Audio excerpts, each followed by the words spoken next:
Bismillahirrahmanirrahim. Assalamualaikum warahmatullahi wabarakatuh. Sudah. Selamat sore teman-teman semua. Mas Firman Hidayat, sudah ada ya Mas ya? Ya, sore Mas Niat. Oke, ini kebetulan Mbak Posma lagi apa nih? WA webnya lagi loading.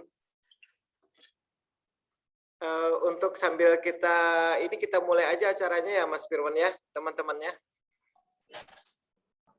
Ya, boleh Mas. Jadi sore ini alhamdulillah kita bisa memulai lagi kembali acara pelatihan fundamental yang akan nanti disampaikan sama Mas Firman Hidayat, yang beliau itu mengcover untuk riset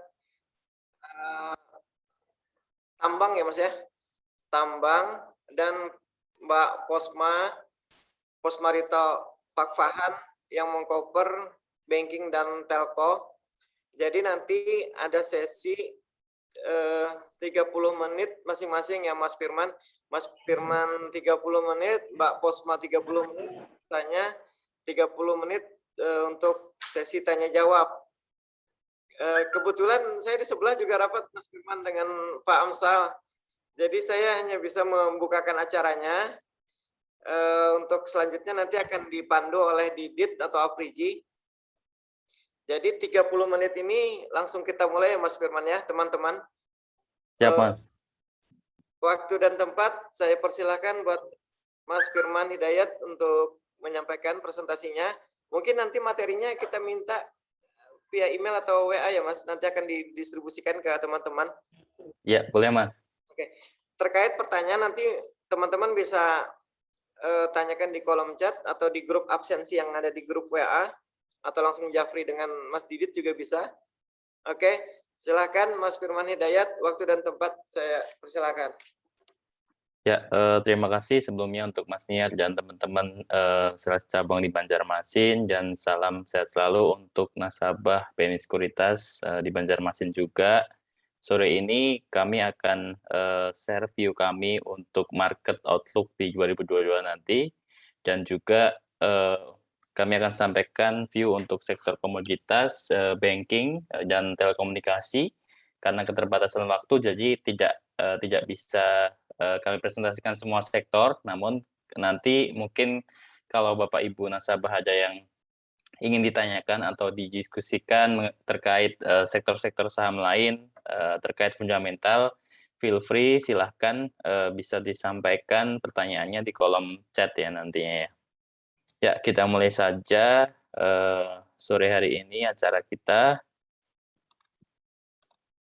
Ya, kita mulai dari sektor atau sektor fix pilihan dari BNI Sekuritas di tahun 2022 nanti ya. Jadi kami top sektor fix ada banking, telco, otomotif, dan consumer health ya.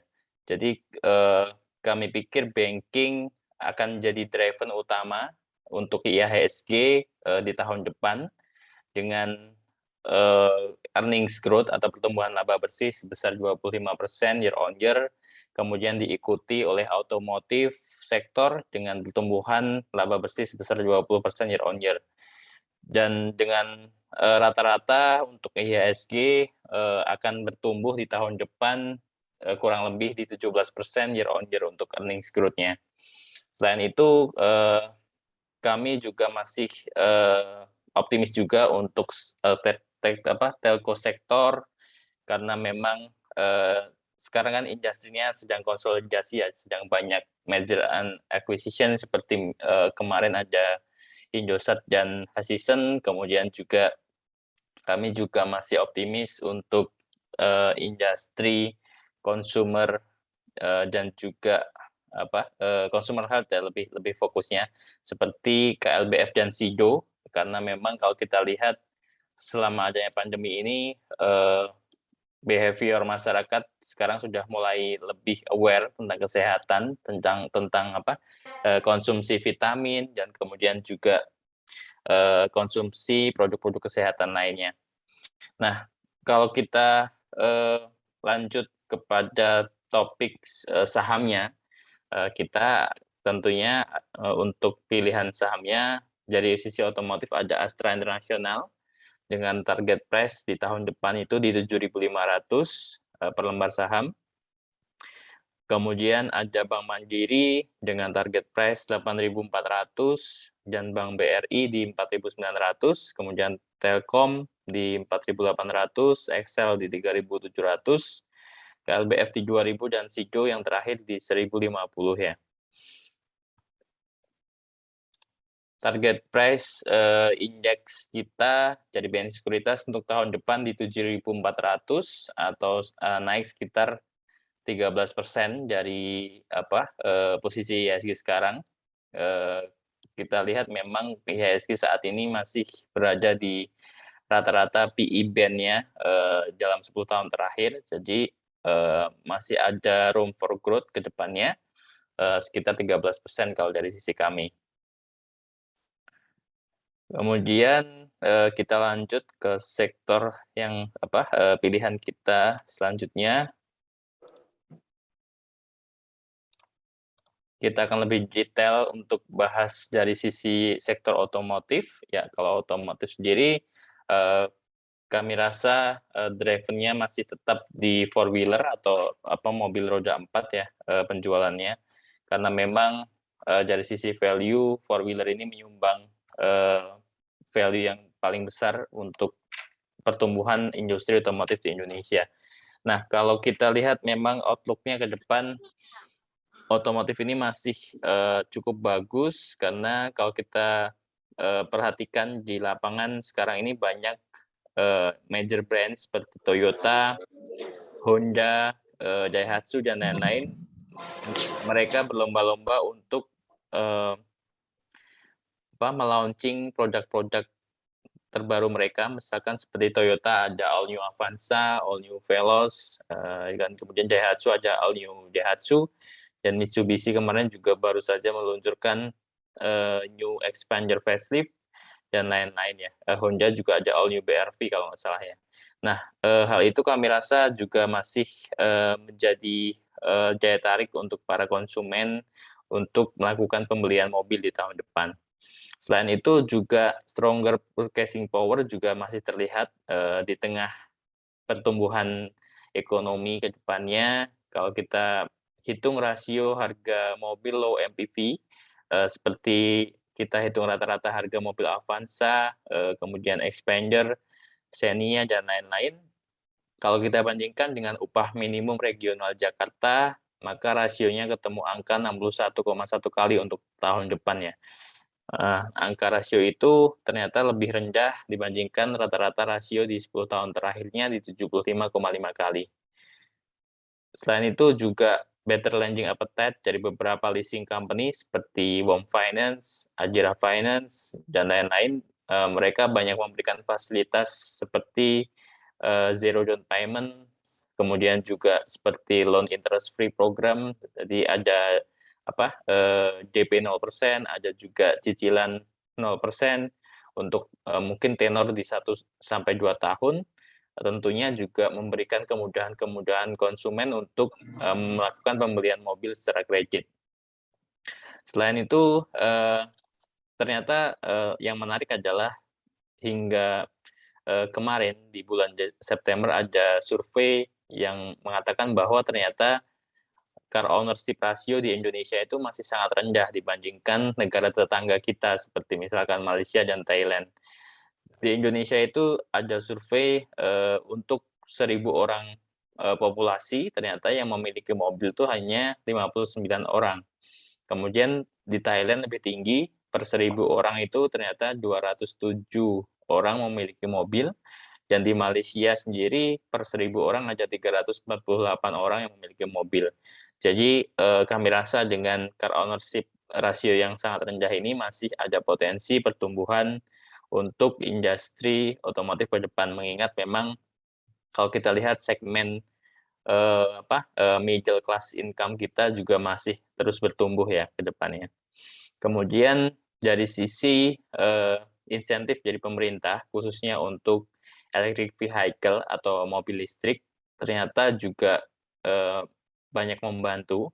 Ternyata ada potongan corporate tax sebesar 100% untuk corporate atau auto player yang mau membangun pabrik mobil listriknya di Indonesia dengan investment lebih dari 500 miliar rupiah. Dan juga ada potongan 50% untuk corporate tax dengan total investasi 100 hingga 500 miliar rupiah. Jadi tentunya itu memberikan kemudahan-kemudahan untuk investor untuk membangun pabrik mobil listrik di Indonesia. Nah, kalau kita lihat tabel sebelah kiri bawah, terlihat bahwa memang sudah ada beberapa calon investor yang akan membangun pabrik di Indonesia. Salah satunya adalah Toyota, yang mana investasinya sebesar 2 miliar US. Mereka akan membangun pabrik mobil listrik di Karawang dengan kapasitas 250.000 unit per tahun.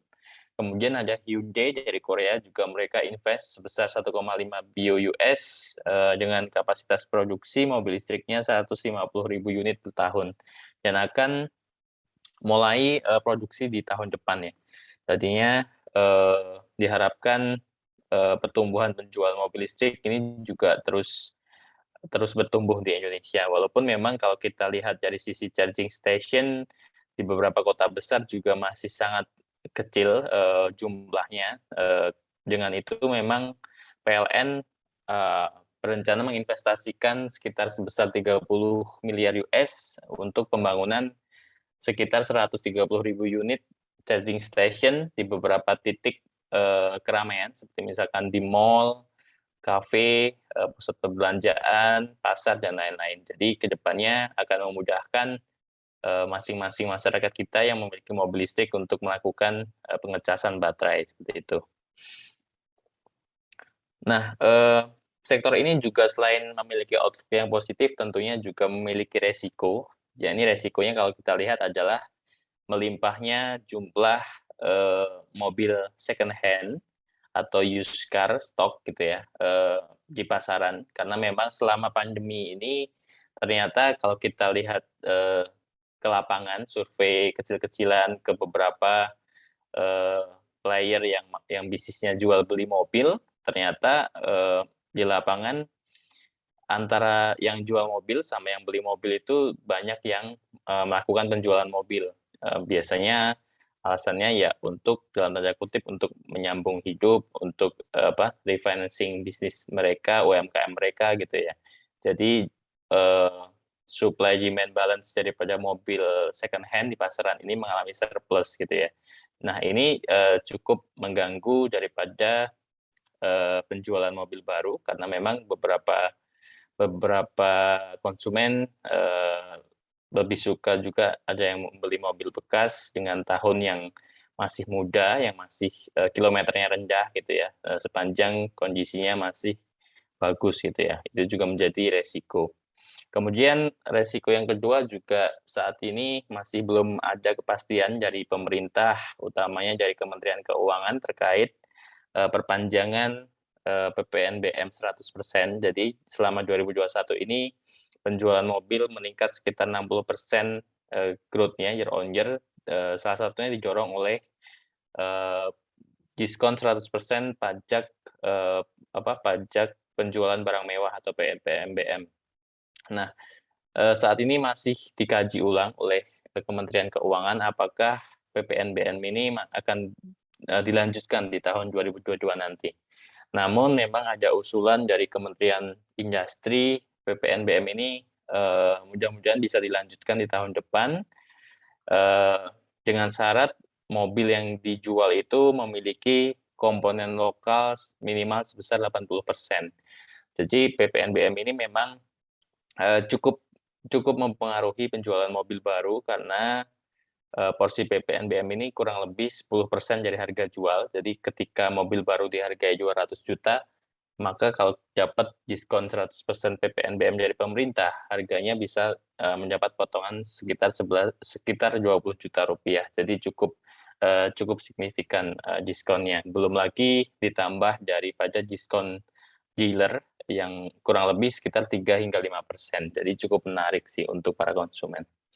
Nah, untuk saham pilihan dari sektor otomotif sendiri, kami masih optimis untuk Astra International dengan target price 7.500, karena mengingat Astra, kita belajar dari historisnya ketika Astra meluncurkan produk barunya yaitu All New Avanza dan All New Veloz dan juga All New Daihatsu Xenia, memang waktu itu penjualannya naik cukup signifikan di tahun tersebut dan bertahan selama beberapa tahun mendatang. Nah, selain itu juga kalau kita lihat sekarang mobil-mobil listrik di pasaran, terutama di kota-kota besar juga kebanyakan brandnya kalau nggak dari Toyota, dari Hyundai ya. Dan kalau kita lihat tabel sebelah kanan bawah, memang cukup beragam produk Astra International terkait mobil listrik ini, seperti mulai harga yang paling terjangkau ada Toyota Coms dengan harga 178 juta, hingga yang paling mahal itu ada Lexus GSF dengan metode hybrid dengan harga sekitar 1,3 miliar.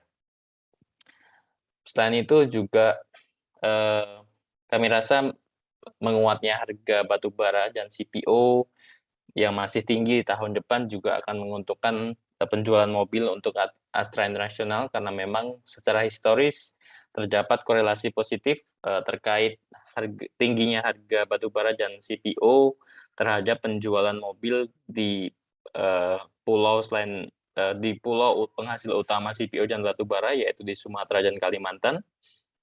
Sehingga kami expect juga ketika harga batu bara masih di atas 100 US per ton, juga efeknya akan positif ke penjualan 4-wheeler ataupun 2-wheeler untuk Astra International.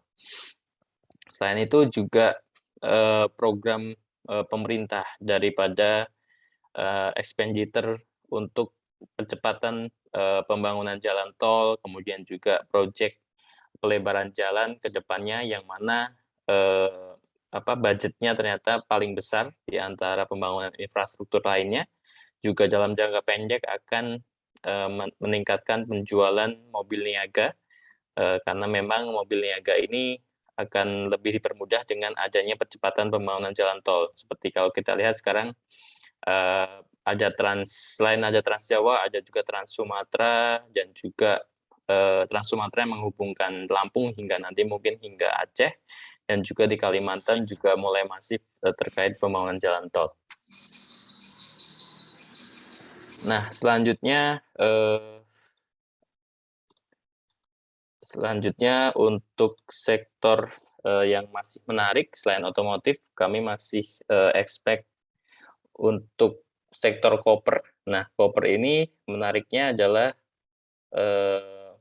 menjadi logam utama untuk yang namanya green transition atau untuk green initiation. Jadi ke depannya global ini tentunya terkait adanya Paris Agreement dan lain-lain, semuanya akan berubah menjadi energi bersih ya. Dan energi bersih ini tentunya akan membutuhkan koper ini sebagai bahan utama untuk menyimpan energi listrik mereka. Misalkan seperti power plant berbasis hydropower, kemudian wind turbine atau solar panel, mereka tentunya akan membutuhkan koper untuk storage energi ketika listrik sudah diserap sebelum disalurkan kepada masyarakat gitu ya.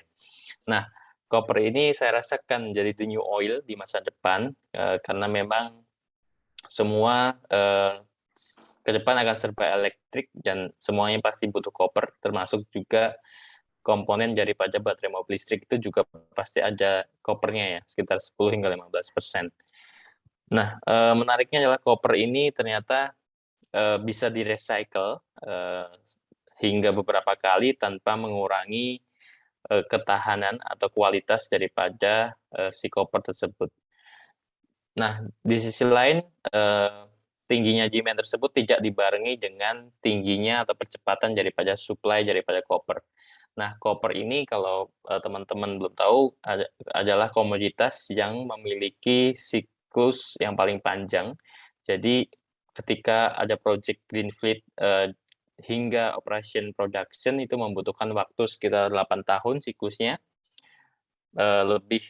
jauh lebih lama dibandingkan project emas ataupun timah ataupun batu bara. Nah, dan di beberapa tambang koper besar di Indonesia seperti misalkan di Grasberg Mine, di Freeport, kemudian juga di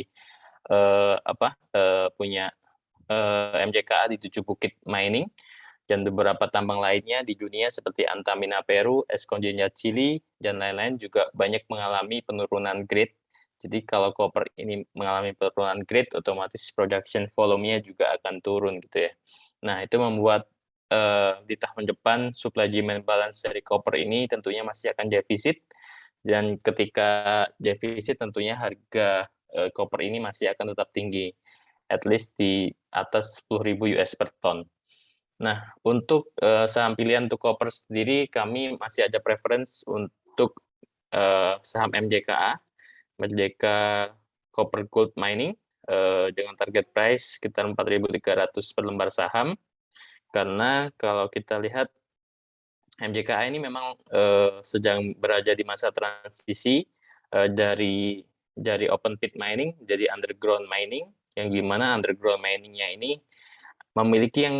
memiliki reserve atau cadangan sumber daya yang luar biasa jumlahnya, mungkin baru akan habis di 2050 hingga 2060 nanti.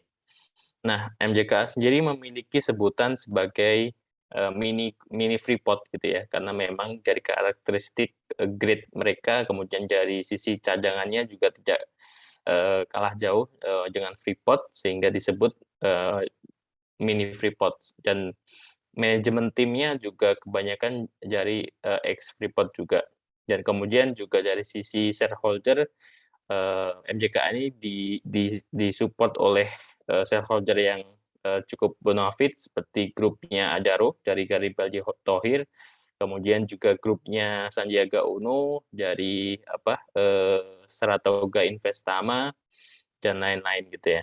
Jadi tentunya proyek ini kita masih tunggu hingga 2025 nanti akan operation. Jadi sepanjang MJKA melakukan yang namanya drilling activities, jadi untuk tahun depan MJKA akan kembali melakukan drilling activities.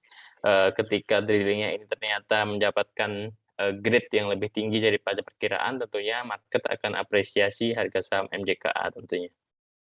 Nah, memang untuk koper sendiri ini resikonya masih utamanya dari faktor cuaca, karena memang resiko daripada tambang longsor itu tentunya masih ada untuk koper. Nah, berikutnya yang kami merasa juga masih menarik adalah tambang nikel. Kalau kita lihat memang nikel utamanya katalisnya masih berada di pada permintaan stainless steel product, karena memang 60% konsumsi nikel ini digunakan untuk kebutuhan stainless steel product. Dan sementara konsumen terbesar nikel yaitu China, mereka di tahun depan ada program yang bernama New Urbanization Program, yang dimana mereka ingin memeratakan penduduk mereka dari kota-kota besar dipindahkan ke beberapa kota-kota kecil mereka. Dan pemerintah China mengklaim bahwa akan membangun infrastruktur yang cukup masif di kota-kota kecil mereka, yang mana membutuhkan stainless steel ini cukup signifikan ke depannya, khususnya terkait produk 300 series stainless steel. Nah, dari sisi permintaan baterai, memang kami ekspektasikan ke depan permintaan nikel oleh industri baterai ini tidak akan seheboh atau tidak akan setinggi ekspektasi pasar sebelumnya. Kalau kita lihat memang sekarang ini banyak auto electric vehicle player seperti Tesla, kemudian ada VW, Renault, Mercedes-Benz, BMW, dan lain-lain.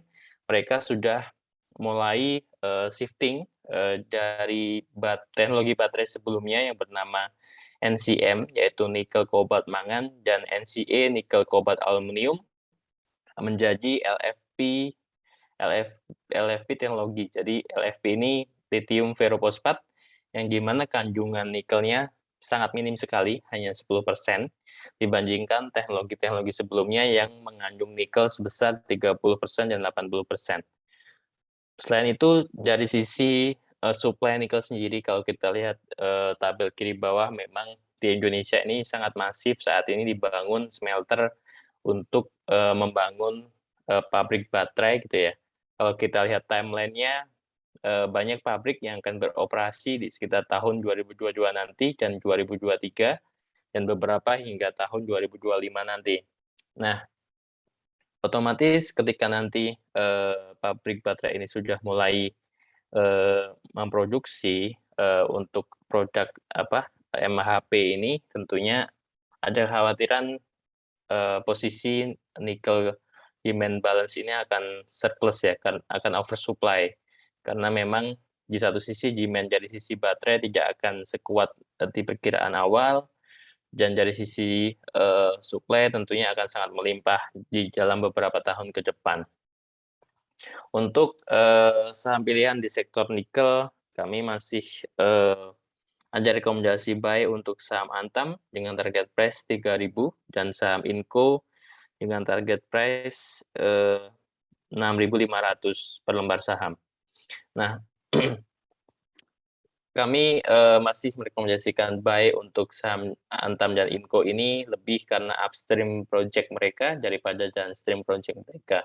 Jadi untuk upstream, Antam dan Inco ini memiliki yang namanya limonite ore yang sangat berlimpah. Nah, limonite ore ini digunakan untuk bahan pembuatan baterai. Nah, kalau kita lihat kontur geologinya, si limonite ore ini berada di atas saprolite ore. Saprolite ore ini lebih digunakan untuk stainless steel product yang dimana jumlah reserve-nya cadangannya lebih sedikit daripada si limonite ore ini. Nah, karena memang selama perusahaan berdiri, Antam dan Inco ini produknya berbasiskan kepada stainless steel product seperti nickel pig iron, seperti ferronickel, dan kemudian seperti nickel inmate, dan sehingga itu ketika Antam dan Inco menggali sisa saprolite ore mereka, limonite ore-nya mereka ini akan ikut terangkat sebagai byproduct, sehingga HPP ataupun COGS yang dihasilkan oleh limonite ore ini sangat tipis, sangat kecil ya. Jadi gross margin-nya tentunya sangat bagus ke depannya. Nah, sekarang ini Antam dan Inco dalam fase seeking of buyers, yang dimana akan mencari buyers yang mau dikontrak dalam jangka panjang, at least minimal 5 tahun, dengan harga mengikuti harga patokan mineral dari pemerintah dengan sekitar harga di 40 US per ton. Jadi kalau kita expect akan ada penjualan limonite ore di tahun depan untuk Antam dan Inco masing-masing di 1 juta ton limonite ore, maka kita bisa kalikan additional revenue di tahun depan sekitar 40 kali 1 juta, maka dapatlah 40 juta US di tahun depan untuk Antam dan Inco. Nah, selain itu juga dari sisi resiko tentunya ada juga untuk saham Antam dan Inco. Kalau kita lihat dari sisi resiko, tentunya project smelter yang saat ini mereka bangun juga pastinya akan memiliki resiko tinggi dari sisi eksekusinya, karena memang seringkali proyek-proyek smelter seperti ini akan mengalami miss target dari sisi timeline ya, karena memang banyak kendala juga di lapangan. Nah, selain itu juga masalah perizinan dari pemerintah juga banyak delay di beberapa proyek sebelumnya. Nah, selanjutnya untuk coal mining sektor, kami masih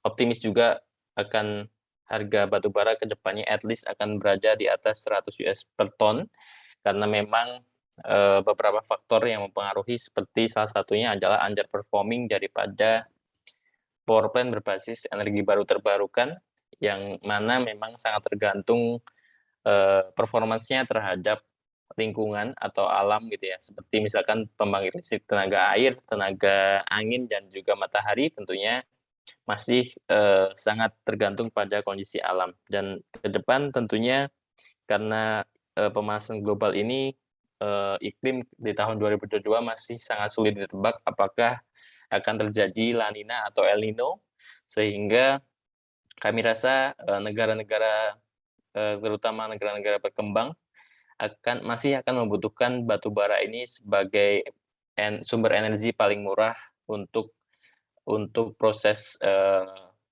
economic growth recovery ke depannya di tengah pandemi ini, sehingga coal ini masih menjadi pilihan utama di samping energi lainnya, dibanding energi lainnya.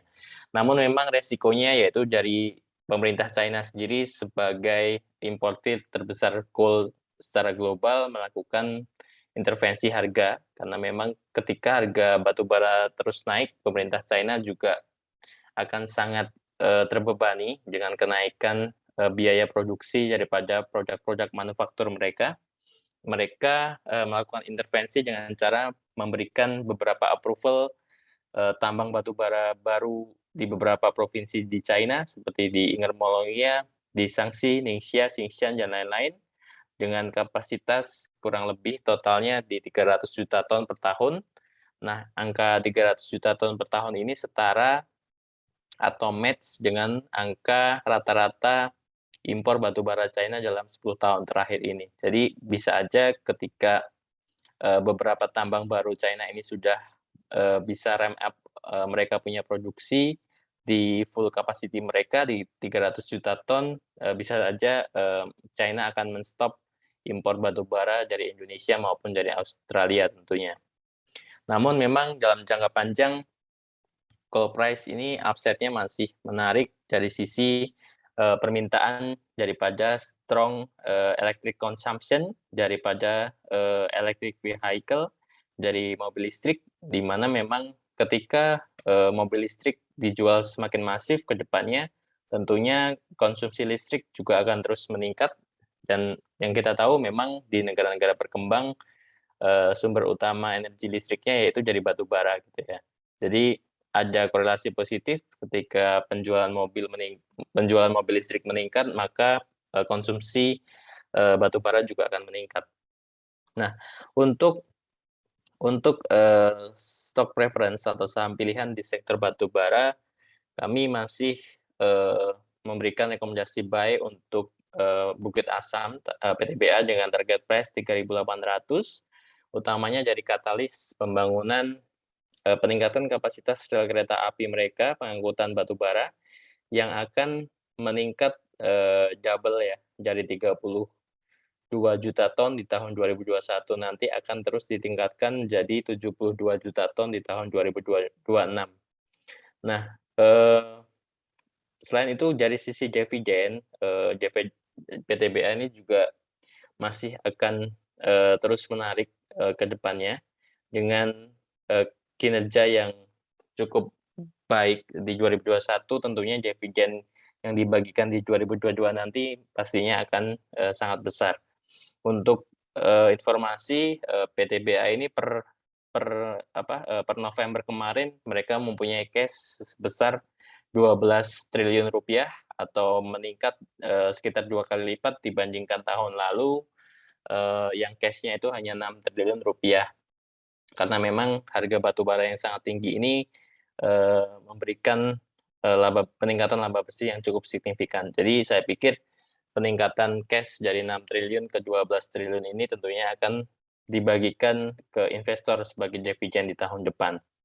Selain itu, untuk tahun 2022 nanti PTBA menargetkan penjualan batu baranya sebesar 37 juta ton, naik dari pencapaian tahun ini sebesar 30 juta ton, naik sekitar 20-30% year on year.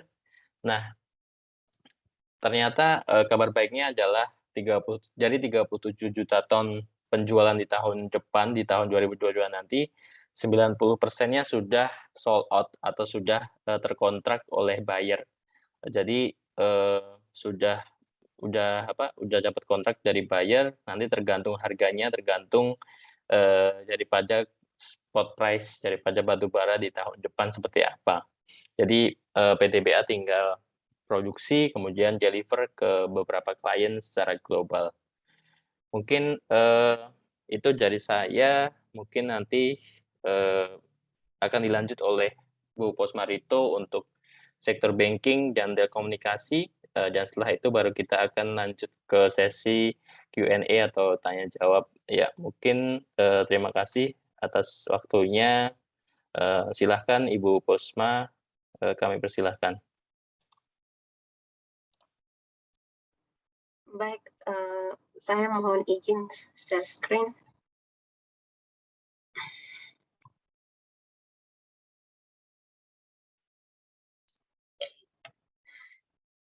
Baik, Bapak Ibu, terima kasih. Selamat sore. Perkenalkan, saya Posmarito Papahan, analis dari BNI Sekuritas untuk sektor perbankan dan telekomunikasi. Pada sore hari ini, sekitar 30 menit ke depan, saya akan memaparkan outlook kita untuk banking dan telekomunikasi. Yang kita lihat, kita masih overweight untuk banking di 2022, karena kita melihat recovery di net profit dari perbankan itu masih berlanjut di 2022. Kita ekspektasikan tahun depan itu profit dari beberapa bank yang kita cover itu akan naik sekitar 25%. Kenaikan ini sendiri karena ada beberapa faktor. Yang pertama itu dari segi loan growth sendiri kita ekspektasikan pertumbuhan di 8-9%. Sebenarnya kalau kita lihat di second half 2021 ini, loan growth itu sudah berada di zona positif di antara 0-1% pertumbuhan man-on-man-nya. Dan kita tahu likuiditas di sistem itu sangat banyak, dan bank besar itu sebenarnya di sebelum pre-COVID level itu bisa bertumbuh di sekitar 10% ke atas dengan likuiditas yang sangat sedikit. Nah, dengan likuiditas yang sangat banyak, harusnya pertumbuhan loan growth di bank besar itu harusnya lebih tinggi dari pre-COVID level.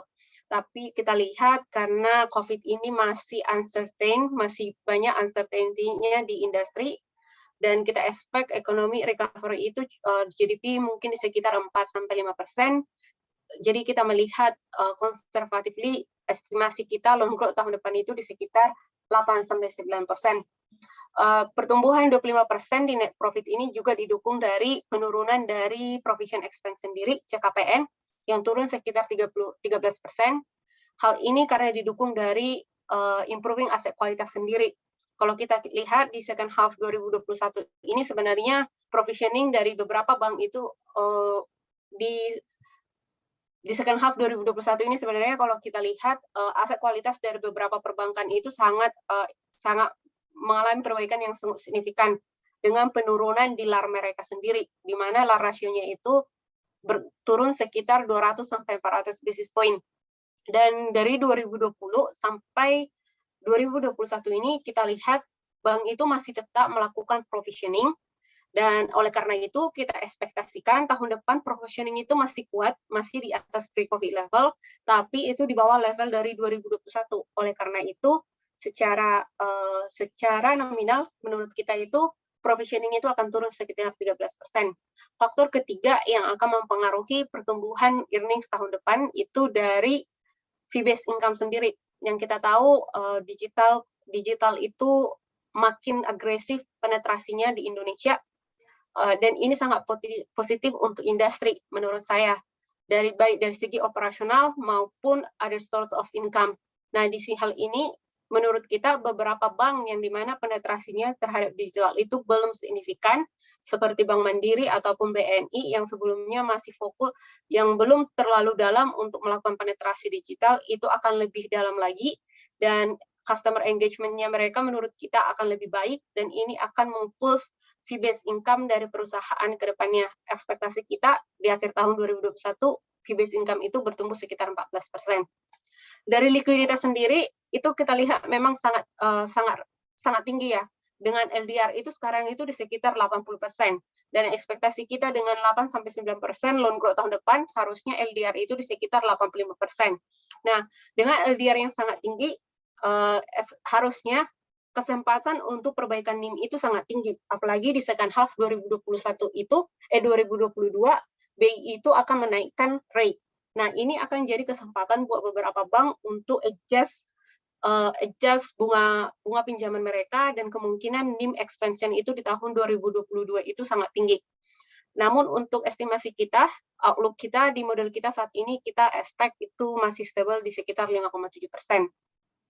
Untuk larinya sendiri, seperti yang saya tadi sudah kemukakan di depan, kita expect itu turun, dan walaupun ada penurunan dari provision expense tahun depan, kita itu melihat LAR coverage itu akan berada di sekitar 40%. Pas masa pre-COVID level itu di sekitaran di atas 40%. Jadi yang kita lihat, walaupun memang LAR ratio saat ini di sekitar 20% ke atas, dengan coverage LAR-nya itu sekitar 40%, kita melihat ini coverage CKPN-nya ini cukup adequate untuk mengantisipasi perburukan aset kualitas ke depannya di 2022 maupun di 2023. Karena kita tahu OJK akan mengangkat relaksasi dari COVID restro di tahun COVID restro yang kemarin itu COVID restro di tahun 2023 dari stage 1 menjadi stage 3. Jadi kita lihat harusnya 40% LAR coverage itu cukuplah untuk mengantisipasi perburukan dari aset kualitas. Dan risk untuk banking sektor itu sendiri, seperti Bapak Ibu tahu, kalau banking itu sangat sensitif yang terhadap perubahan dari makroekonomi dan juga perubahan pada regulasi oleh pemerintah. Dan relationship antara banking sektor dengan ekonomi maupun perubahan regulasi pemerintah itu adalah positif correlated. Untuk topik kita sendiri,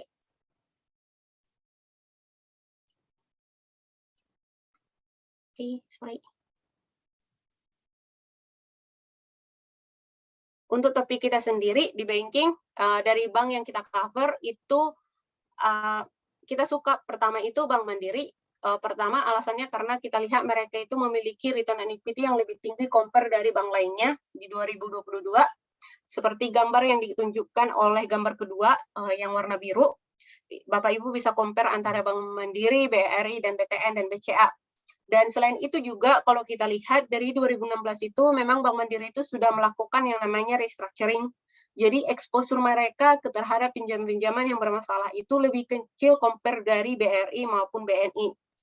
Dan yang ketiga itu dari Livin sendiri, kita tahu Bank Mandiri itu makin agresif penetrasi ke digital, jadi kita expect harusnya kontribusi Livin dan Kopra maupun subsidiari dari dari Bank Mandiri ke total profit dari BMR itu sendiri akan sangat signifikan ke depannya dan meningkat.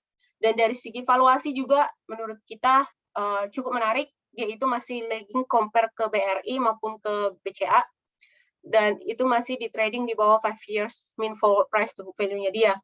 Terus yang kedua kita suka BRI, target price kita 4.900. Alasan kita kenapa suka BRI walaupun memang dari secara return on equity itu masih agak lama ya recovery-nya ke pre-COVID level. Tapi yang kita lihat itu di tahun 2022 itu harusnya earnings outlook dari BRI itu akan lebih bagus dari 2021.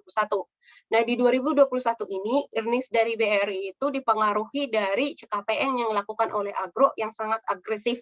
Karena ini konsolidasi revenue dari BRI itu secara konsolidasi itu berkurang.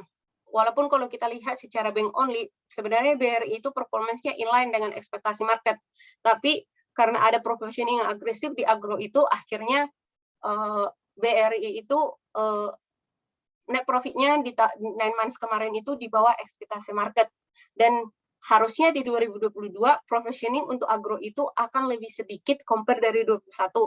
Dan di lain sisi, kita lihat Umi Holding, Umi juga Pegadaian dan PNN itu diakuisisi di September. Jadi berdasarkan accounting treatment yang bisa dikonsolidasi ke bottom line BRI itu cuma periode sejak diakuisisi. Berarti sejak September ke akhir tahun. Nah, tahun depan itu kontribusi dari Pegadaian dan PMN ini akan fully consolidated ke BRI dan itu kontribusinya bisa mencapai 12% dari total profit dari BRI itu sendiri. Oleh karena itu, estimasi kita untuk BRI itu net profit-nya itu bertumbuh sekitar 35%. Itu seperti gambar pertama yang Bapak Ibu bisa lihat compare antara Bank Mandiri, BRI, BTN, dan BCA. Hal lain juga menurut kita dari BRI itu sendiri, salah satu alasan mereka issue kemarin itu untuk mengekspansi loan growth selain akuisisi Pegadaian dan BNN. Semisalnya target loan growth-nya itu tidak tercapai di 2022, sangat besar kemungkinannya bagi BRI untuk melakukan pembagian dividen. Karena kalau kita lihat, rasio dari BRI itu sendiri sekarang itu berada di level 23%. Itu sangat tinggi ya. Dan itu kayak overcapitalized. Jadi return on equity-nya itu juga jadi kecil gitu. Jadi kalau mereka ini mau meningkatkan return on equity, mereka itu harus mengurangi equity number nominal dari equity mereka gitu. Nah, salah satu cara mereka itu mengurangi nominal equity-nya itu dengan pembagian dividen dengan batas minimal CAR mereka, dan saat ini sekitar 23 itu lumayan tinggi untuk bank buku 4. Dan yang ketiga itu adalah BTN.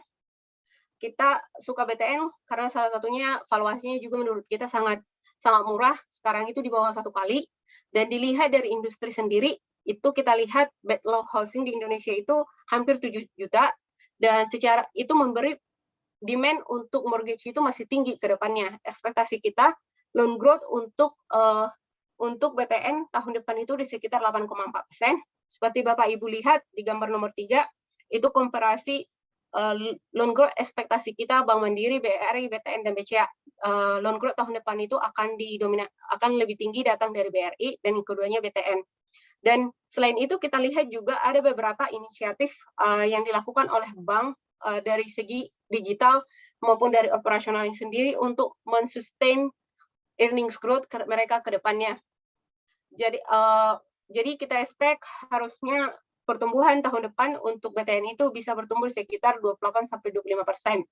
Dan yang terakhir menurut kita untuk BTN itu dari segi issue-nya yang akan terjadi di 2022 sampai sejauh ini belum ada konfirmasi dari manajemen apakah ini tidak terjadi, karena kalau kita dengar berita beberapa waktu yang lalu katanya BTN issue-nya akan dibatalkan, tapi sejauh ini yang kita dapat informasi dari bank, issue itu akan tetap berjalan. Dan kalau issue ini terjadi, ini menjadi positif katalis buat bank menurut kita, karena ini akan memberi kesempatan bagi bank untuk menaikkan loan growth mereka dengan CAR mereka yang akan lebih bagus. Jadi buffer untuk risk mereka itu lebih tinggi. Yang terakhir itu BCA sendiri, target price kita 8.050 dan kita hold karena memang kita lihat valuasinya itu sudah almost fully value. Itu di trading sekitar 2 SD 5 years mean for price to value. Sebenarnya kita sangat suka sama BCA dari segi manajemen maupun dari segi fundamental mereka itu yang paling resilient during pandemic. Tapi karena valuasinya menurut kita sudah mendekati plus 2 SD, ya jadi kita downgrade to hold beberapa bulan yang lalu untuk BCA. Mungkin katalis untuk BCA yang mungkin lagi menarik dilihatin adalah Bulu sendiri yang kemungkinan katanya IPO 1-2 tahun ke depan.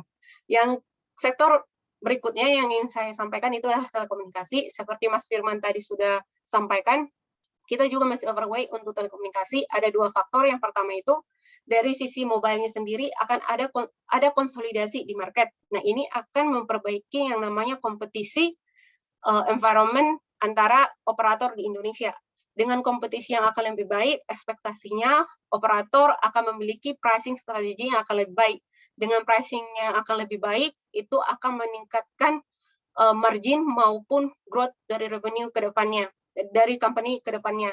Terus yang kedua itu dari sisi non-mobile segment sendiri, yang seperti kita tahu ada industri transformation di Indonesia, di mana industri itu mulai bertransformasi ke digital. Nah, ini mengepus yang namanya demand untuk ICT services, baik dari permintaan tower companies maupun permintaan ICT services dan juga permintaan untuk produk-produk telekomunikasi. Ini sangat bagus untuk segmen non-mobile-nya, khususnya untuk Telkom. Nah, oleh karena ini, kita masih melihat positif tone untuk telekomunikasi di tahun 2022.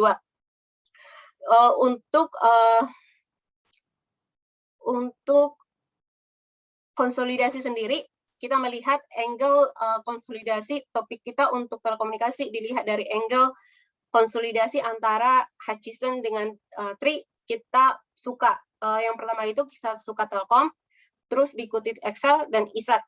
Kenapa kita suka Telkom dan Excel? Karena kita lihat konsolidasi antara ISAT dan Hutchison itu akan memberikan belajar dari pengalaman si Excel di tahun 2014, di 2015, seperti gambar nomor pertama yang Bapak Ibu lihat, itu Excel sama Axis itu kehilangan market share ke pemain existing, si Telkomsel dan ISAT waktu itu. Nah, ekspektasinya si ISAT dan Hutchison akan konsolidasi, si Telkomsel sama si ISAT akan besar kemungkinannya untuk mengambil market share dari si ISAT dan Hutchison pas masa integrasi. Dan oleh karena itu kita put Telkom sama Excel sebagai topik kita sebelum Excel. Untuk Telkom sendiri kita sangat positif, target price kita 4790, salah satunya tadi seperti saya sudah kemukakan mengenai gaining market share dari konsolidasi di industri, dan yang kedua itu juga tadi demand untuk non-mobile segment juga masih tinggi, jadi ekspektasi kita pertumbuhan di segmen ini masih sangat sehat, dan akan mensupport revenue Telkom di 2022, ekspektasi kita pertumbuhan di 5%, dan bottom line-nya itu bisa bertumbuh di sekitar 10%-an. Dan kalau kita lihat juga balance sheet dari Telkom ini sangat kuat, jadi walaupun investment yang sangat tinggi, ini tidak akan mempengaruhi rating dari Telkom itu sendiri, jadi interest expense-nya juga menurut kita akan sangat terkontrol. Selain itu, katalis untuk Telkom itu sendiri, mungkin ini juga sudah banyak ya di berita, yaitu mengenai IPO dari data center yang akan kemungkinan dilakukan 2-3 tahun ke depan. Dan katalis yang mungkin tidak kita tulis di slide ini itu datang dari IPO Gojek, yang dimana kita tahu juga Telkom mempunyai share di Gojek. Dan ada juga divestment atau IPO dari MDI yang juga akan memberi value untuk Telkom di 2022. Untuk Excel sendiri target price kita 3770, untuk Excel rekomendasi kita baik. Tapi ini lebih spekulatif sih, karena kita melihat akuisisi Link ini bisa mererate Excel valuasi Excel ke depannya sebagai coverage operator. Jadi ini akan mengubah strategi dari Excel sendiri, dan menurut kita ini sangat positif ke depannya. Tapi ini juga tergantung di harga berapa si Excel akuisisi Link. Jadi kalau misalnya Excel yang akuisisi Link di harga yang sangat mahal dan mengakibatkan yang namanya earning dilutif, itu akan negatif ke Excel. Tapi misalnya kalau Excel akuisisinya itu masih di harga yang wajar dan memberi earning accretive untuk si Excel, menurut kita ini akan sangat positif untuk si Excel. Menurut analisa kita sejauh ini, di range harga dari Link itu sendiri di 6.500 sebenarnya Excel itu masih earning accretive. Tapi itu hanya simple calculation kita, di mana asumsinya itu semua akuisisi saham Link itu akan menggunakan debt, utang, dan bunganya itu di sekitar 7%. Namun kan pas praktikalnya itu halnya tidak akan sesimpel itu gitu. Banyak faktor di mana kalau mereka itu menggunakan debt itu akan mempengaruhi debt equity ratio dari Excel sendiri, dan kita tahu 5G juga akan datang, investasi 5G juga akan semakin dekat, ekspektasinya di 2023. Jadi itu juga akan memberi pressure untuk balance sheet dari si Excel sendiri. Jadi ada kemungkinan juga si Excel kemungkinan akan melakukan right issue untuk memfinance akuisisi dari Link. Tapi sampai sejauh ini manajemen belum mengemukakan plan mereka ke depan seperti apa untuk membiayai akuisisi tersebut. Terus yang ketiga itu ISAT, baik, target price kita 7.900, dan sebenarnya katalis utamanya itu ketika kita merekomendasikan baik untuk si ISAT itu seperti yang kita tahu udah lewat, itu mengenai dividen yield, tapi ceritanya sudah lewat, dan kedepannya sepertinya sih untuk ISAT story-nya sudah selesai ya. Ini sekarang fokus sinergi antara Hutchison dan ISAT sendiri gitu. apakah ke depannya mereka itu bisa maintain market share mereka. Kalau misalnya market share mereka itu bisa di-maintain dan mereka tidak lose signifikan market share ke Telkomsel ataupun Sexel, ekspektasi kita ISAT masih bisa kemungkinan naik. Tapi kalau misalnya hal yang sama terjadi ke ISAT seperti yang terjadi ke Excel 2014 kemarin, ini akan put pressure di surprise-nya si ISAT sendiri. Hal yang menarik dari integrasi ISAT dan Hutchison ini sendiri adalah dari spektrum holdingnya yang Bapak Ibu lihat di gambar nomor 2. Sejauh ini yang kita tahu kalau spektrum holding di Indonesia itu sangat limited gitu, sangat kurang gitu ya Bu, Bapak Ibu. Jadi makanya sangat diatur oleh pemerintah. Tapi Omnibus Law kemarin itu mengizinkan di mana konsolidasi antara operator yang satu dengan operator yang lain, konsolidatornya itu bisa meretain hak kepemilikan spektrumnya. Sebelumnya itu harus dibalikin ke pemerintah, seperti yang dilakukan Excel sama ASIS pas di 2014. Nah, Omnibus Law sekarang itu mengizinkan kalau misalnya Indosat atau Hutchison bisa melakukan itu, spektrum Indosat sama Hutchison itu hampir sama dengan Telkomsel. Nah, ini sangat bagus, baik dari segi efisiensi operasional maupun dari segi investasi mereka ke depan dan juga peningkatan coverage dan kapasitas Indosat ke depannya. Mungkin sampai sini untuk sektor telekomunikasi dan perbankan. Silakan Mas Nier untuk sesi Q&A-nya. Terima kasih.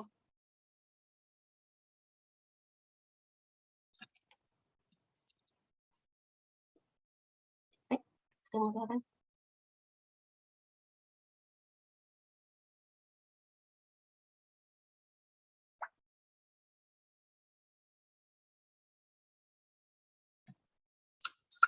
Halo. Oh ya, terima kasih banyak Mas Firman, Mbak Posma.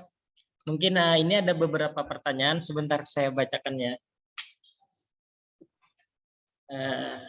Untuk pertama, bagaimana prospek saham otomotif? Apakah berdampak dengan adanya kendaraan listrik? Terus saham apa aja yang diuntukkan kendaraan listrik di 2020? Mungkin Mas Firman bisa menjawab. Ya, terima kasih untuk pertanyaannya. Ya, jadi kalau kita lihat memang prospek daripada penjualan mobil listrik ini mungkin untuk 2022 masih ya secara growth memang cukup bagus, namun secara market share tentunya belum akan sebesar penjualan konvensional vehicle ya, karena memang kalau kita lihat dalam beberapa tahun terakhir penjualan mobil listrik di Indonesia masih di bawah 10.000 unit ya, dan di tahun 2022 nanti memang ada 2 auto player besar, Toyota dan Hyundai, yang masing-masing akan membangun pabrik mobil listrik sebesar 250.000 unit dan 150.000 unit. Namun memang dari sisi beberapa aspek ada faktor yang menyebabkan konsumen itu masih memilih untuk melakukan pembelian konvensional vehicle, terutama dari sisi harga, yang mana kalau kita lihat penjualan harga daripada penjualan mobil listrik ini masih bisa dikatakan belum affordable price, karena harganya rata-rata itu di 500 juta hingga sekitar 1,5 miliar ya untuk mobil listrik. Jadi hanya mungkin kalangan tertentu yang mampu membeli mobil listrik ini. Kemudian dari sisi infrastruktur juga di Indonesia memang kalau kita lihat di Jakarta pun di kota-kota besar di Surabaya, Semarang dan lain-lain, memang secara infrastruktur charging station ini juga masih belum terlalu masif growth-nya, pertumbuhannya belum sebanyak, bahkan masih banyak negara kecil seperti Singapura untuk charging station-nya. Jadi tentunya itu menjadi kendala juga untuk para membeli mobil listrik ini untuk melakukan perjalanan jarak jauh gitu ya. Jadi mobil listrik ini utamanya hingga saat ini masih digunakan sebatas keperluan di jalan kota, karena memang mereka bisa melakukan cas ketika di rumah gitu ya. Dan memang secara jarak tempuhnya rata-rata mobil listrik yang sudah saat ini ada di pasaran itu 300 hingga 400 km sekali harus dilakukan pengecasan gitu ya. Nah, kalau untuk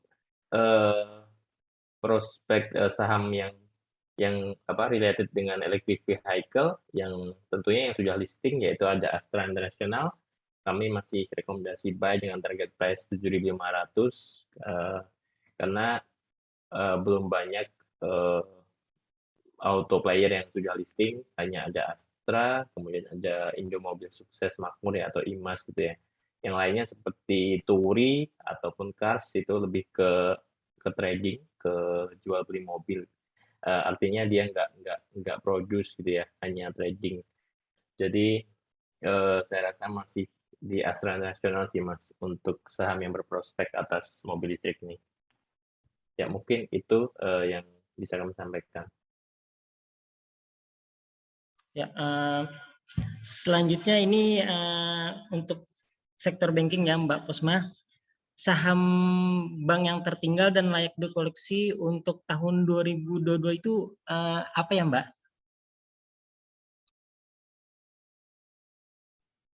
Ini berdasarkan valuasi ya, lagging valuasi ya. Yang itu BTN masih ya, itu divaluasi masih di bawah 1 kali buku. Tapi secara fundamental kita masih melihat pertumbuhan yang lumayan kuat untuk tahun 2022. BMRI juga kita lihat compare ke 2019 belum balik ya ke valuasi 2019, dan return equity-nya dia akan lebih tinggi dari BRI maupun BNI, dan dari segi earnings growth juga masih quite strong, itu di sekitar 20%-an. Itu mungkin ya yang doain itu Mas dari yang kita cover.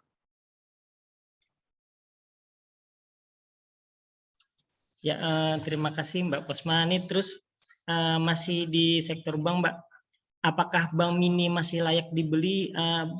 Apakah bank mini dan digital masih layak beli di 2022 Mbak?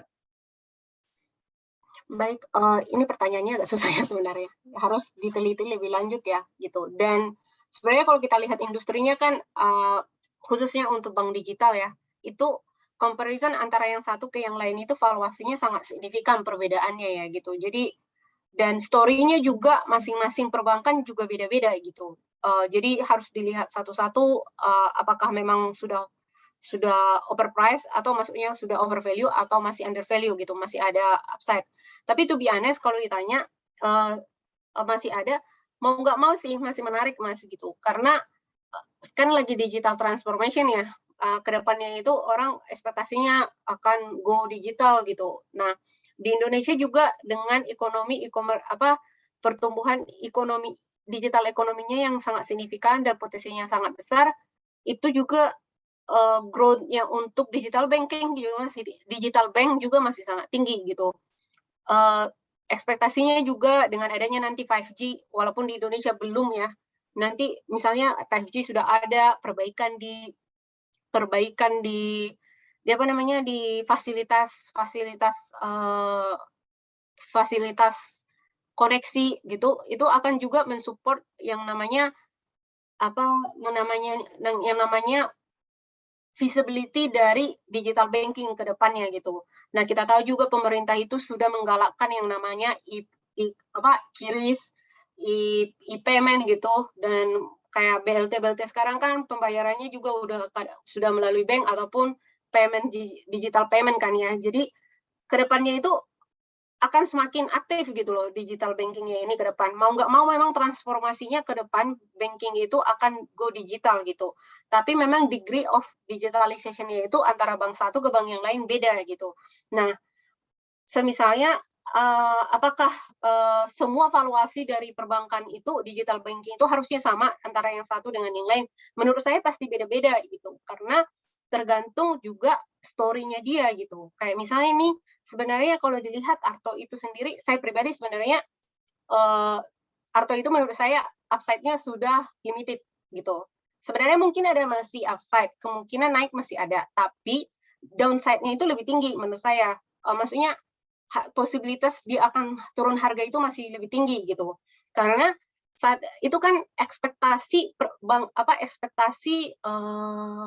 ekspektasi market terhadap Arto itu sendiri sangat tinggi di awal-awal. Mereka expect itu Arto itu yang akan jadi big digital bank ke depannya gitu. Nah, sedangkan beberapa bank kecil yang kita tahu itu yang jadi kayak underdog itu ternyata menunjukkan pertumbuhan subscriber-nya yang lebih tinggi dari Arto gitu. Nah, ini malahan yang sekarang menarik perhatian dari investor. Contohnya itu kayak BBEB ya. Bapak Ibu tahu sendiri, BBEB itu subscriber-nya itu jauh di atas dari Arto. Arto itu sendiri kan masih di sekitar 3-5 juta. Nah, sedangkan BBI itu di sekitar 12 juta gitu. Nah, itu kan berapa kali lipat ya. Dan dari segi harga, Arto itu sendiri price to book value udah di 20. BBB itu di sekitar 5-6 kali price to book value gitu. Dan itu mungkin dari sisi subscriber-nya. Tapi kita lihat ke belakangnya juga gitu. Kenapa orang percaya Arto itu bisa gede? Itu kan karena ada support dari Gotonya sendiri. Kita tahu ekosistem dari Goto itu sangat gede ya. Maksudnya dari banyak banget gitu. Nah, ini dan juga mereka tahu itu kuat gitu investornya.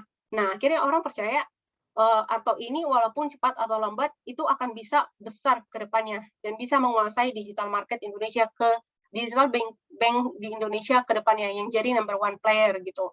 Nah, si BBYB sendiri saat ini memang sudah beberapa orang untuk nge-push story dari BBYB karena memang menarik ya dari Aku Laku itu sendiri berdiri jauh sebelum mereka beli BBYB dan si Aku Laku itu awal mereka berdiri itu udah memang jadi lender pemberi pinjaman gitu. Beda ceritanya dari si Arto tadi. Kalau GoPay kan bukan peminjam ya dari awal. Nah, si Aku Laku ini sendiri itu mereka sudah kayak ada digital scoring mereka walaupun mungkin belum perfect gitu ya. Nah, ini yang bisa dipakai di leverage sama BBYB untuk membangun digital scoring mereka yang mungkin lebih cepat dari si Arto nanti. Nah, sekarang ini kan mereka itu lagi fokus untuk grabbing market share ya, subscriber-nya mereka. Dengan mereka itu ada sekitar 11, tahun depan ekspektasinya mereka bisa di 20 juta penambahan, total bisa 30 juta untuk subscriber mereka di tahun depan. Yang setelah mereka punya subscriber gede, mereka itu akan fokus yang namanya meningkatkan use case-nya mereka gitu. Sejauh ini kan orang orang mau pakai BBB karena depositnya yang sangat gede ya, bisa sampai 8%-an gitu. Nah, itu kan kadang lebih tinggi dari dari return money market kayak. Jadi orang kadang lebih memilih depositonya BBB daripada money market ataupun mungkin compare ke bank BUMN atau beberapa bank itu juga jauh sangat tinggi gitu. Nah, sekarang itu mereka mau mencoba biar orang ini bukan hanya untuk depositor, tapi mereka itu juga pakai untuk transaksi gitu. Jadi cerita si BBB mungkin saat ini sudah naik sangat banyak ya, tapi ceritanya itu masih ada di depan. Walaupun mungkin nggak ada Goto di belakang mereka gitu.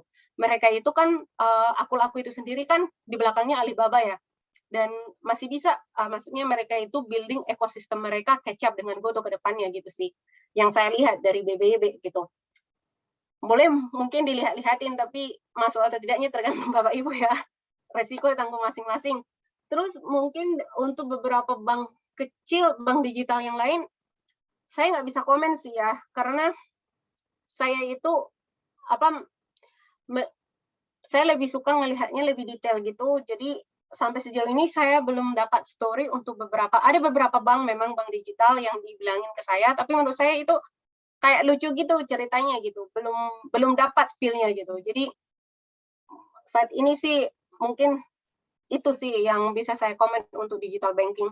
Tapi intinya itu digital banking ke depannya itu makin visible gitu. Malahan itu masa depan dari perbankan ke depannya itu sih, Mas.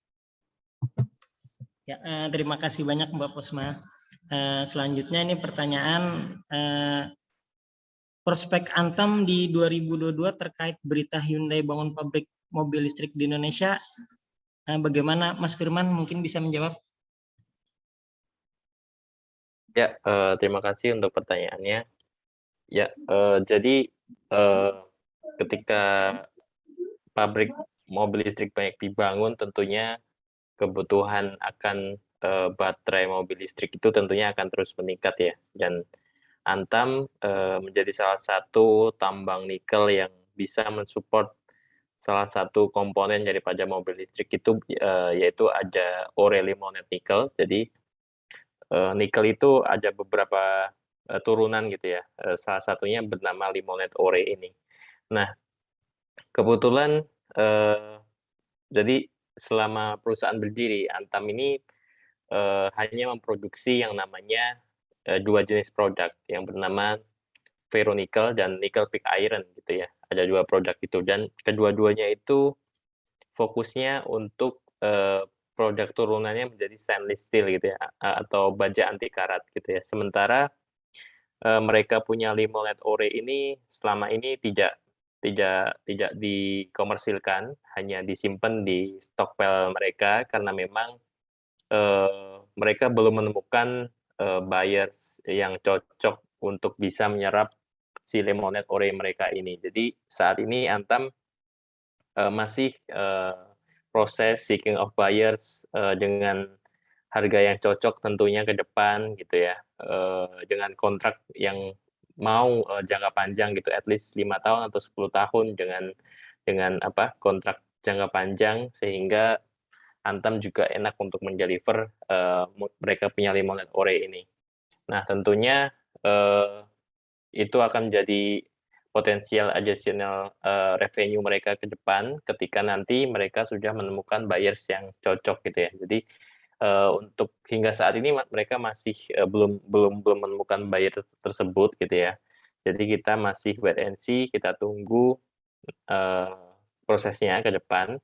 Namun kalau kita hitung-hitungan kasar, misalkan once nanti mereka menemukan si buyer tersebut gitu ya, dan mereka mau memberikan kontrak at least misalkan dengan membeli limonite ore Antam sekitar 1 juta ton per tahun gitu ya, dengan harga mengikuti patokan pemerintah. Jadi pemerintah ada harga untuk apa nikel ore itu bernama HPM, yaitu harga patokan mineral. Nah, di harga tersebut kurang lebih harganya berkisar 35 hingga 40 US gitu ya.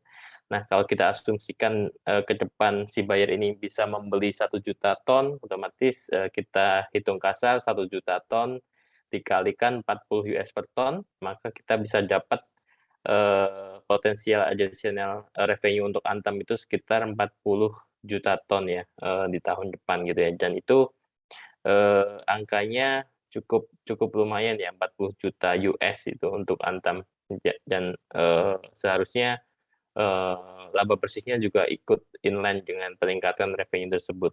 Ya, mungkin itu yang bisa kami sampaikan, Mas. Ini masih Mas Firman, apakah tren yang akan terjadi di saham Astra akan diikuti oleh pesaingnya seperti IMJS, IMAS, KARS, dan bagaimana pendapatnya Mas Firman? Ya, kalau untuk apa namanya IMAS, kalau kita lihat kan produk-produknya agak apa namanya secara market share lebih kecil ya dibandingkan Astra punya gitu ya. Kalau kita lihat breakdown brand daripada IMAS ini kan ada Audi, kemudian VW, ada Nissan, Datsun, Suzuki, Kia, Jaguar, Land Rover dan lain-lain. Nah, memang kalau semua penjualan brand yang saya sebutkan tadi digabung, memang mungkin market share-nya hanya berkisar sekitar 10 hingga 15% dari total market share penjualan mobil di Indonesia. Sedangkan Astra sendiri market share-nya itu sudah stabil di kisaran 50 hingga 60% gitu ya. Nah, kalau pertanyaannya apakah akan ikut bertumbuh ya jawabannya pasti iya gitu ya. Cuma memang secara market share tentunya tidak akan bisa menandingi Astra gitu ya. Namun kalau untuk IMJS ini kan sebenarnya lebih kepada perusahaan leasing ya, seperti Adira dan Wong Finance. Jadi IMAS itu yang punya penjual mobilnya, sedangkan IMJS ini adalah perusahaan yang memfasilitasi orang-orang atau konsumen yang ingin melakukan pembelian mobil di produk-produk IMAS itu secara kredit gitu ya. Dan tentunya kalau IMAS penjualan mobilnya bagus, IMJS ya ada kemungkinan juga bagus ketika banyak orang yang melakukan pembelian secara kredit. Nah, sementara kalau Cars sendiri ini kan kalau kita lihat hanya auto trading company ya. Jadi mereka punya beberapa pengelolaan dealer yang terkenal tuh seperti ada Nasmoko di daerah Jawa Tengah, seperti di Jogja, di Semarang, di Solo, dan lain-lain. Nah, mereka ngambil unit dari Toyota, dari Daihatsu gitu ya, dan kemudian dijual lagi dengan margin ya tidak terlalu tebal ya, karena memang sifatnya hanya trading company. Jadi kalau kita lihat gross margin dari Cars ini sendiri mungkin hanya sekitar 3% sampai 5%. Nah, memang kendalanya juga di gross margin yang sudah tipis, ternyata di bottom line-nya juga kalau kita lihat rasio hutang debt equity rasionya juga sangat tinggi, sehingga memang financial expense atau interest expense dari Cars ini sangat tinggi ya. Jadi dalam beberapa tahun terakhir ini Cars ini selalu membukukan net loss, dan akhirnya memang kalau kita lihat harga sahamnya juga sudah lama tertidur di harga 50 ya. Ya mungkin gitu Mas view kami untuk pertanyaan tersebut. Terima kasih. Terima kasih Mas Firman. Terus ini selanjutnya untuk saham telekomunikasi. Untuk saham telekomunikasi yang potensi di 2022 dari segi valuasi harganya masih murah itu kira-kira apa ya Mbak Kosma?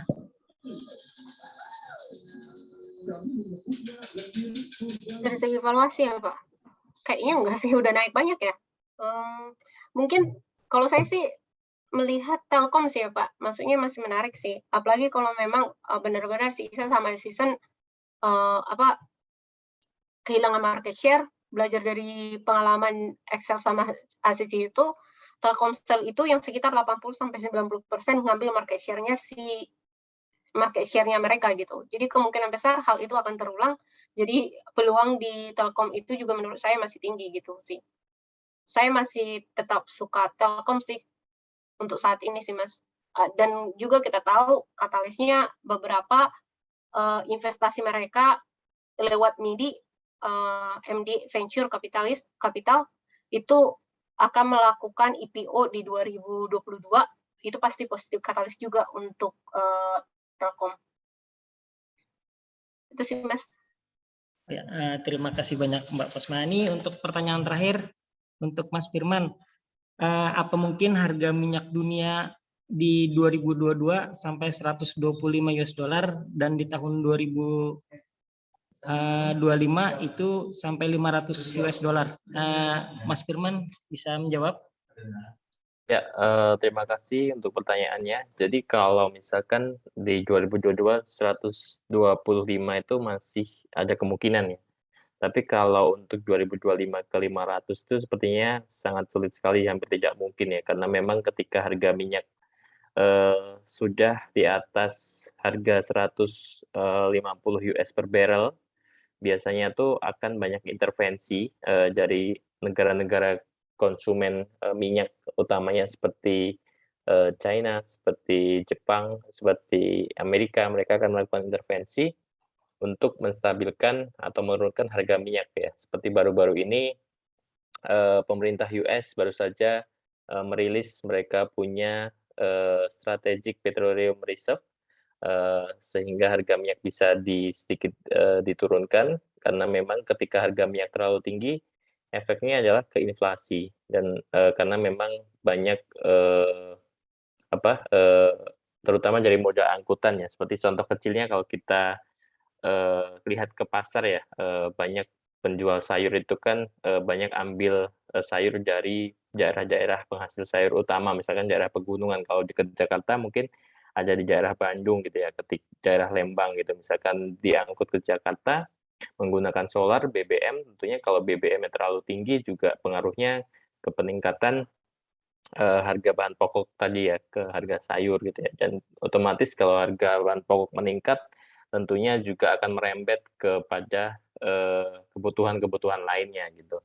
Nah, Kalau untuk chance ke 500 saya tekankan lagi sepertinya sulit. Kalau ke 125 sepertinya ada kemungkinan didukung oleh beberapa katalis. Misalkan kalau kita lihat secara global, memang dalam 10 tahun terakhir ini industri minyak, terutama di US, mereka mengalami underinvestment karena memang banyak oil players global seperti Chevron, seperti Total, seperti Shell itu mulai shifting mereka punya capex ke green initiative energy ya.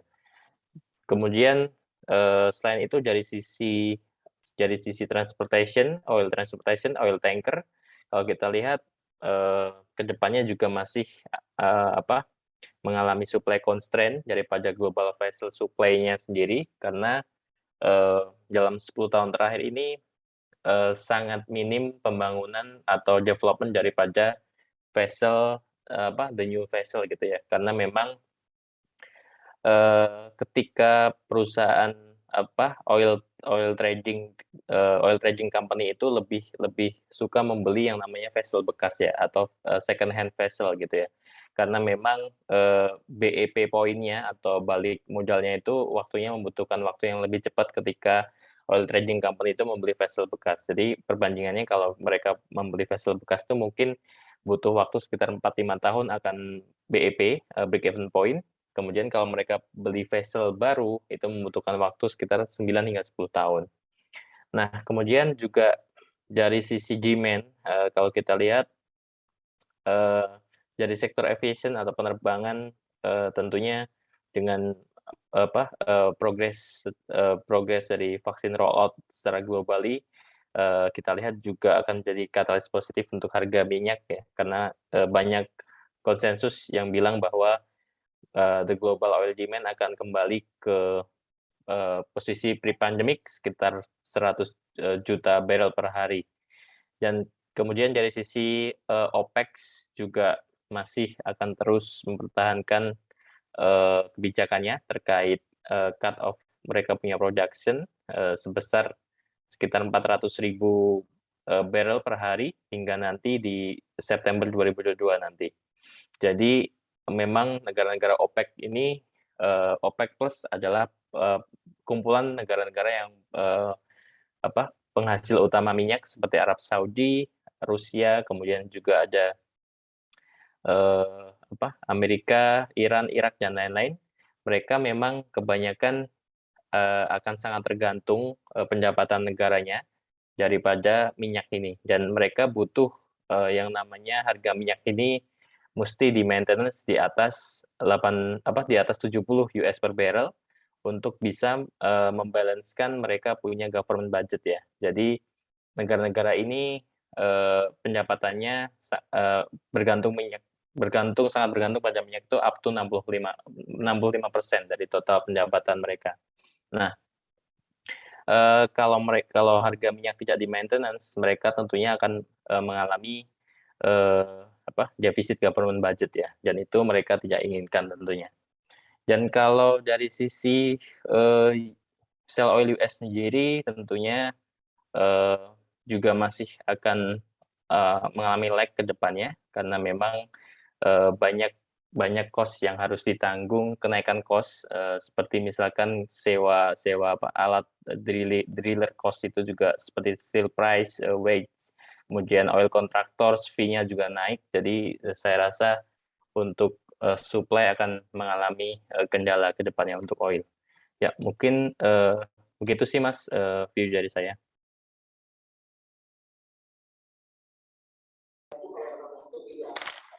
Oke. Tadi pertanyaannya habis ya, Mas Dudit ya? Habis? Oke. Saya mohon maaf Mas Firman, Bapak Posma kan sebelah lagi ada ini dengan Pak Amsal, lagi ada Zoom juga. Jadi terima kasih banyak atas kesempatannya sharing gathering fundamental dari Mas Firman yang mengcover tambang dan Mbak Posmarito Pakpahan banking, dan kehadiran teman-teman seluruh ya mungkin dari beberapa daerah yang ada di Kalimantan, terus termasuk Kalimantan Timur dan Selatan, Tengah. Terima kasih atas kehadirannya. Sampai bertemu di tahun berikutnya untuk pelatihan gathering berikutnya. Sesi foto ya. Sebentar teman-teman boleh menghidupkan kameranya sebentar. Apriji mau foto, mau apa? Mau screenshot kehadiran teman-teman. Nanti kalau ada pertanyaan yang mungkin belum jelas bisa ditanyakan di grup. Kami teruskan ke Mbak Posma maupun Mas Firman ya. Materi nanti kami mohon bantuannya ya Mas Firman sama Mbak Posma akan kami teruskan ke teman-teman di grup. Baik itu BTC 1, 2, 3, 4 sampai 6. Ini kebetulan hadir yang mungkin nggak terlalu banyak karena lagi musim liburan. Sudah. Oke, kurang lebihnya kami mohon maaf kalau jika ada salah-salah kata maupun dalam pelaksanaan gathering ini. Terima kasih kembali kepada teman-teman semua, kepada pembicara dari tim riset kantor pusat. Dengan ini saya akhiri. Wassalamualaikum warahmatullahi wabarakatuh. Waalaikumsalam. Terima kasih semua. Sehat Terima kasih. selalu. Selamat sore Pak, mohon izin. Pak.